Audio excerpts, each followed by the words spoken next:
ในวันที่9กรกฎาคมที่ผ่านมานี้อยู่ที่ห้องประชุมกลุ่มเศรษฐกิจเมืองปากกดิ่งกองบัญชาการปกสเมืองปากกดิ่งแขวงบุรีรัมย์ไซได้จัดพิธีเผยแพร่เอกสารโฆษณาเกี่ยวกับเล่ห์เหลี่ยมวิธีเคลื่อนไหวของพวกซอกลุ่มทรัพย์และการสร้างความเสียหายทางด้านสื่อสังคมออนไลน์แก๊งคอร์เซ็นเตอร์ให้เกียรติขึ้นเผยแพร่เอกสารของท่านพันโท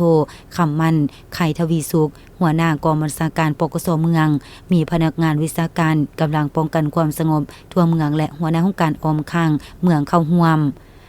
ในการเผยแพร่เอกสารครั้งนี้ท่านได้ยกให้เห็นว่าสภาพปรากฏการณ์ยอดทอที่เกิดขึ้นในสังคมปัจจุบันโดยเฉพาะแม่น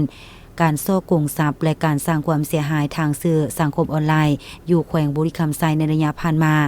การโซ่กงทรัพย์และการสร้างความเสียหายทางสื่อสังคมออนไลน์แก๊งคอร์เซ็นเตอร์ก็แม่นปรากฏการณ์ยอดทอที่แพร่ระบาดในสังคมซึ่งกลุ่มแก๊งพวกนี้แม่นมีหลายทางอยู่ภายในและต่างประเทศพวกเขามีเล่ห์เหลี่ยมวิธีการเคลื่อนไหวหลายรูปแบบ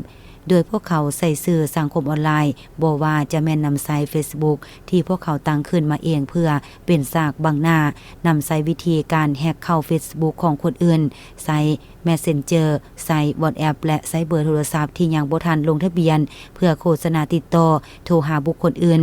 จุดประสงค์แม่นเพื่อตัวยั่วโซ่โกงเอาเงินภายหลังผู้เสียหายหลงเชื่อก็ได้โอนเงินไปให้พวกเขาโดยผ่านบัญชีที่พวกเขาได้มาจากการซื้อบัญชีของบุคคลที่หูเท่าบ่ถึงการหรือบัญชีม้าและโอนเข้าบัญชีของบรรดาห้างบริการรับโอนเงินทั่วไปที่ได้รับอนุญาตจากคณะการภายหลังพวกเขาได้เงินแล้วพวกเขาก็มีการโอนเงินแจกจ่ายไปหาหลายบัญชีถอนออกตามตู้กดเงินธนาคาร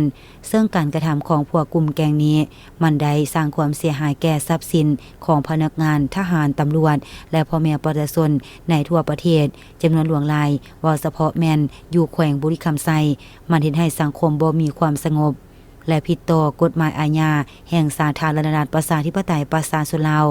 สำหรับเล่ห์เหลี่ยมและวิธีการเคลื่อนไหวของพวกเขานำใส่ผ่านมาแม้นมีวิธีการซื้อขายทางออนไลน์การตัวให้ลงทะเบียนเอาเลข6ตัวการหลอกลวงให้รับเอาเงินที่จะส่งมาจากต่างประเทศการโฆษณาเข้าหวยทางออนไลน์การโฆษณาแอบอ้างว่าเป็นธนาคารปล่อยเงินกู้ดอกเบี้ยต่ำการแฮ็กเฟซหรือปลอมแปลงเป็นบุคคลที่เฮาฮู้จักการตัวผู้เสียหายว่าถูกรางวัลการคูดหวยทางออนไลน์การประมูลรูปภาพหรือวัตถุมีราคาสูงการโฆษณาหาคนไปเฮ็ดเวียกอยู่ต่างประเทศการแลกเปลี่ยนเงินตราทางออนไลน์การตัวยั่วให้ลงทะเบียนเบอร์โทรศัพท์และการซื้อเลขบัญชีเป็นต้น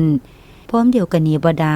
ท่านแต่ละภาคส่วนก็ยังได้มีการประกอบคำคิดเห็นเกี่ยวกับการเคลื่อนไหวของกลุ่มคนบ่ดีที่ยังสวยโอกาสก่อความบ่สงบเฮ็ดให้เกิดมีปรากฏการณ์ยอดทอในสังคมพร้อมทั้งเรียกร้องให้คณะภาคกองบัญชาการปกสเมืองจงได้เอาใจใส่สีน้ำนำพาสมาชิกภาคพนักงานกำลังของตนจับกลุ่มแก๊งคอร์เซ็นเตอร์นี้มาลงโทษให้หมดไปจากสังคม